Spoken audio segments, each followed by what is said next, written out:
কে মুক্তি দিবেন তাহলে আমি চা খাবো। এবং ওরা বলেছিল আগে আসেন তারপরে মুক্তি, আমি বলেছি আগে মুক্তি তারপরে আসবো, যাই না। আজ এক নতুন ইতিহাস সৃষ্টি করলেন যুক্তরাজ্য বিএনপির সভাপতি এম এ মালেক। আজ দুপুর 3 ঘটিকার সময় সিলেটের দক্ষিণ সুরমার চণ্ডীপুল পয়েন্টে হাজার হাজার নেতাকর্মীর সমন্বয়ে দেশনায়ক তারেক রহমানের 31 দফা বাস্তবায়নের লক্ষ্যে এবং সিলেট 3 আসন সংসদীয় আসনের দানের শীষে মনোনয়ন প্রত্যাশী জনাব এম এ মালেক এক বিশাল জনসভা এবং গণমিছিলের আয়োজন করেন। উক্ত গণমিছিল এবং গণসভায় প্রধান অতিথির বক্তব্য রাখেন যুক্তরাজ্যের বিএনপির সভাপতি এম এ মালেক। এ সময় উপস্থিত ছিলেন হাজার হাজার নেতাকর্মী এবং ছাত্রদল, যুব, কৃষক দল এবং শ্রমিক দল সহ অঙ্গ সহযোগী সংগঠনের নেতাকর্মী। বিভিন্ন জায়গা থেকে সিলেট 3 সংসদীয় আসনের বিভিন্ন জায়গা থেকে গাড়ি প্রহর নিয়ে হাজার হাজার নেতাকর্মী উপস্থিত হন সমাবেশ স্থলে। এবং এ সময় দক্ষিণ সুরমা উপজেলা বিএনপির সভাপতি হাজী শাহাবুদ্দিন এবং তিনি এবং পথসভা শেষে বিশাল র্যালি নিয়ে সিলেটের আজকের আমাদের ভারপ্রাপ্ত চেয়ারম্যান জনাব তারেক রহমান সাহেবের 31 দফা কর্মসূচি বাস্তবায়নের জন্য আমরা আজকে লিফলেট বিতরণ এবং গণজমায়েত এবং আমরা একটু র্যালির দিকে যাব। আপনারা প্রথমে এই দক্ষিণ সুরমা ফেঞ্চুগঞ্জ আসছে, এখন বালাগঞ্জের আগে আসছে। আপনাদের প্রতি আমাদের ভারপ্রাপ্ত চেয়ারম্যান জনাব তারেক রহমান এবং দেশ নেত্রী বেগম খালেদা জিয়ার সালাম এবং শুভেচ্ছা গ্রহণ করুন এবং আসসালামু আলাইকুম। আজকে বাংলাদেশের প্রথম প্রেসিডেন্ট, মহান স্বাধীন বাংলাদেশের ঘোষক শহীদ রাষ্ট্রপতি জিয়াউর রহমানের আত্মার মাগফিরাত কামনা করছি।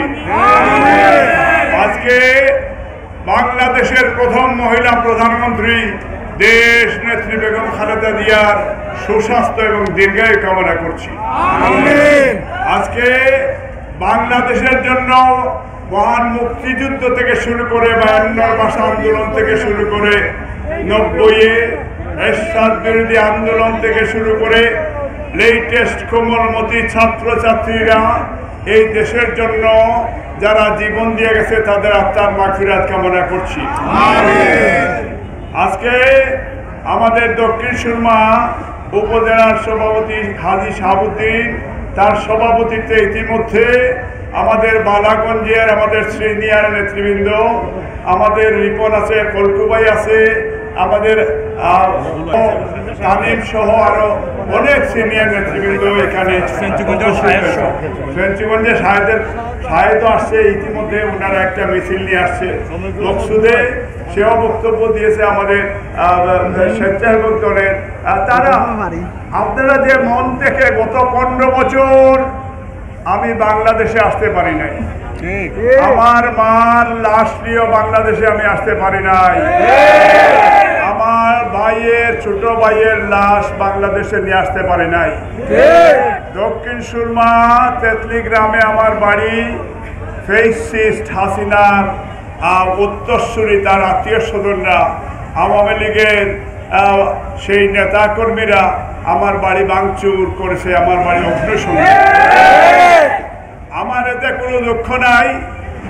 আমি বাংলাদেশের বাইরে সারা বিশ্বে বিএনপির পক্ষে জাতিসংঘে বলেন, জেনেভা কনভেনশনে বলেন এবং যুক্তরাজ্যে আমরা সেই দিন শেখ হাসিনা এবং মঈন ফখর সহ আমরা বিদেশের মাটিতে আমার নেতৃত্বে সেখানে লক্ষ লক্ষ ব্রিটিশ বাংলাদেশিরা, প্রবাসী বাংলাদেশিরা, ইউরোপের বাংলাদেশিরা, আমেরিকার বাংলাদেশিরা সেইখানে অবস্থান তারা তৈরি করেছে। আমি কৃতজ্ঞ দেশনেত্রী Begum Khaleda Zia, mother of democracy.